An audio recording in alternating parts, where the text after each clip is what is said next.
Video 76. The letters EIP are quite interesting, but for a reason you might not expect. Did you know that the etymology of the letters EIP loosely can be understood as, quote, upon, end quote, or even, quote, in addition to, end quote.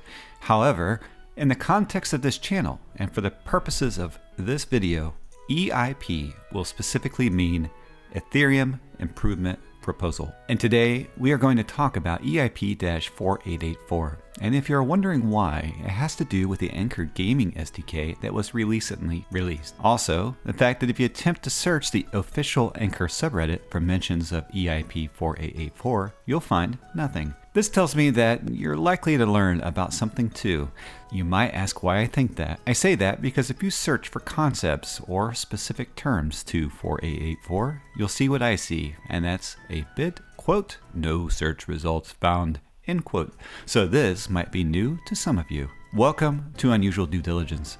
I am your host, Poseidon, and in today's episode, we're going to slice off a very thin part of the ANKR gaming SDK. Specifically, we are going to trace a reference to 4884 by way of the fine print. You might consider this channel a connoisseur of all things, quote, fine print, end quote. Here's how this one begins. I begin with a very specific question. How can I best tackle explaining all the functionality and capability in the newly released ANKR SDK in a productive way, but also in an entertaining way? I don't believe there's much room for patience with this audience to do a, quote, come see Milkshake click around, end quote, regarding the ANKR gaming SDK. Clearly, I'm a milkshake and have no idea what I'm doing.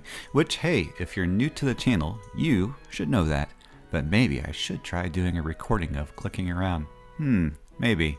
Alright, if it isn't clear, I'm a god of the sea that animates a milkshake, and I bring life to toys on occasion to help explain esoteric concepts in the world of cryptocurrency and finance. I have certainly made some life choices. Well, too late for that now, on with the show. So, the first step is to note that the ANKR Gaming SDK is a descendant of a project known as Mirage XYZ. And I'm not here to talk about that today, but I am here to talk about a little line item buried in the deep sea scrolls of any online technology project. Those scrolls are known as README, that is, the README file. The first rule of README files is to completely ignore the README files. As one scrolls down a large amount of feature explanations and technical exposition about how things function, there's a little section that might otherwise be missed. And that section, dear viewer, is what I'm calling attention to in today's video, because it hints at an idea. The section is called, quote, current ERC proposals, end quote, and they're up on the screen. What you're going to do is click on this first one here called ERC 4884. Clicking that link will navigate you to this page, which then explains EIP 4884. So what is it? This proposal describes itself as, quote, an extension for NFT contracts to enable tokens to be rentable, end quote.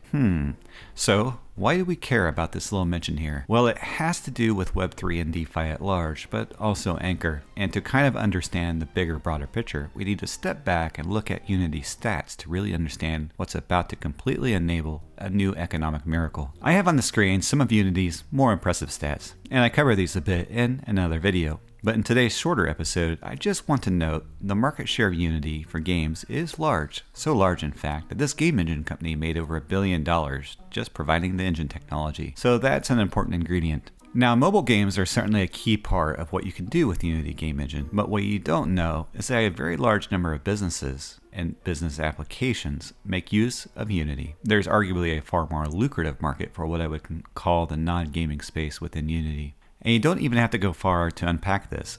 Just ask yourself why Unity invests so much into architecture, medical, and movie studio inspired features and functionality if it wasn't getting paid to add them.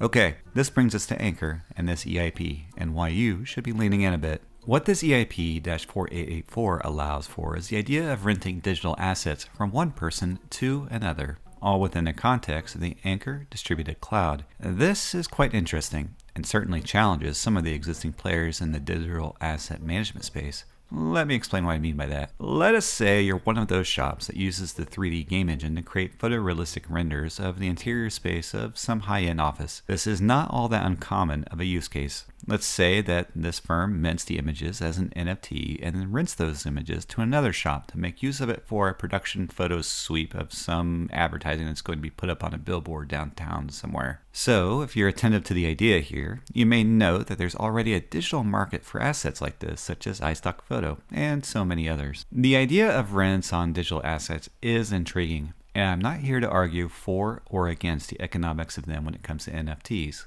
Instead, we should be evaluating the potential impact of adoption if ANKR provides an SDK that permits two separate parties to enter a contract where player 1 has an asset that player 2 agrees to be paying for. This has an enormous economic question behind it, but to really understand that question, you'd have to go back in time and unearth something known as the economics of MMORPGs to really grok what I mean.